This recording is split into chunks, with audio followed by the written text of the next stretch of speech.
बोले श्री गणेश भगवान की जय हो। वट सावित्री व्रत कथा। किसी राज्य में एक राजा और रानी रहते थे। उनके कोई संतान न थी। 18 वर्ष तक उन्होंने यज्ञ पूजा पाठ प्रारंभ किया, जिससे प्रसन्न होकर सावित्री देवी ने उन्हें संतान प्राप्ति का वरदान दिया। कुछ समय पश्चात उनके यहाँ एक कन्या का जन्म हुआ। कन्या का नाम सावित्री रखा गया। कन्या बहुत ही रूपवान और ज्ञानी पैदा हुई। धीरे धीरे वह बड़ी होने लगी। राजा को उनके विवाह की चिंता हुई तो उन्होंने उसके लिए वर तलाशने शुरू कर दिए, परंतु बहुत भरसक प्रयास के बाद भी उन्हें कोई योग्य वर नहीं मिला। तो उन्होंने अपनी पुत्री सावित्री से स्वयं ही वर तलाशने को कहा। पिता की आज्ञा से वह जंगल की ओर वर तलाशने निकल पड़ी। जंगल में सावित्री की मुलाकात सत्यवान से हुई, जो कि बहुत ही सुंदर व सुशील थे। सावित्री ने उसी समय अपने मन में संकल्प लिया कि यही मेरे पति होंगे। इस बात की जानकारी जब नारद ऋषि को हुई तो उन्होंने इस बात की जानकारी उनके पिता को दी कि सत्यवान की आयु बहुत ही कम है। पिता और नारद जी के समझाने के बाद सावित्री ने कहा कि मैं उनको अपना पति मान चुकी हूँ। सावित्री पतिव्रता का नियम जानती थी। उन्होंने एक भी पग इधर उधर किए बिना कहा कि आयु कितनी भी हो, मेरे पति की मैं हरदम उनके साथ रहूंगी। तब सावित्री के माता पिता को झुकना पड़ा और सत्यवान के माता पिता को भी उनकी बात माननी पड़ी। सत्यवान बहुत ही धार्मिक, कर्तव्यनिष्ठ व बलशाली व्यक्ति थे। वे अपने माता पिता की परस्पर सेवा करते थे। सत्यवान के सावित्री का विवाह हो गया।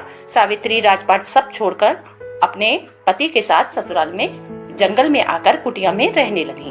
धन संपदा सब छोड़ सावित्री अपने अंधे सास ससुर की सेवा करने लगी। सत्यवान की मृत्यु का समय जब निकट आने लगा, नारद जी ने सावित्री से पहले से ही सब कुछ बता दिया था। समय आगे बढ़ता गया। अब सावित्री के मन में भय आने लगा। मृत्यु से 3 दिन पहले ही सावित्री ने 3 दिन का उपवास लिया। नारद जी ने के बताए अनुसार उन्होंने पितरों का पूजन भी किया। सत्यवान रोज की तरह जंगल में लकड़ियां लेने गए। सावित्री भी उनके पीछे पीछे चल पड़ी।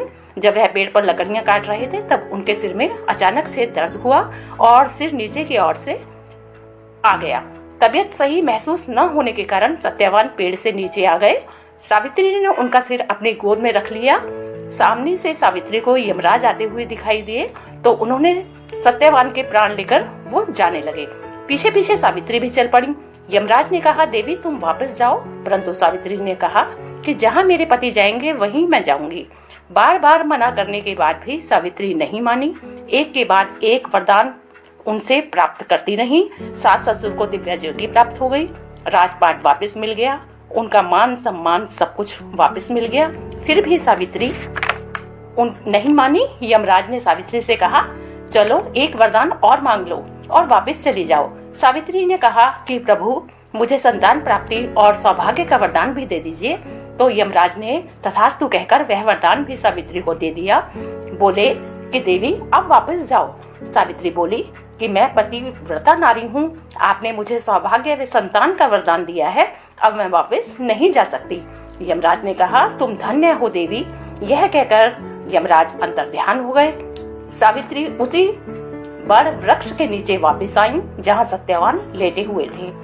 सावित्री ने उनका सिर अपनी गोद में पुनः रखा तो सत्यवान जीवित हो गए और वह खुशी खुशी अपने घर की ओर चल दिए।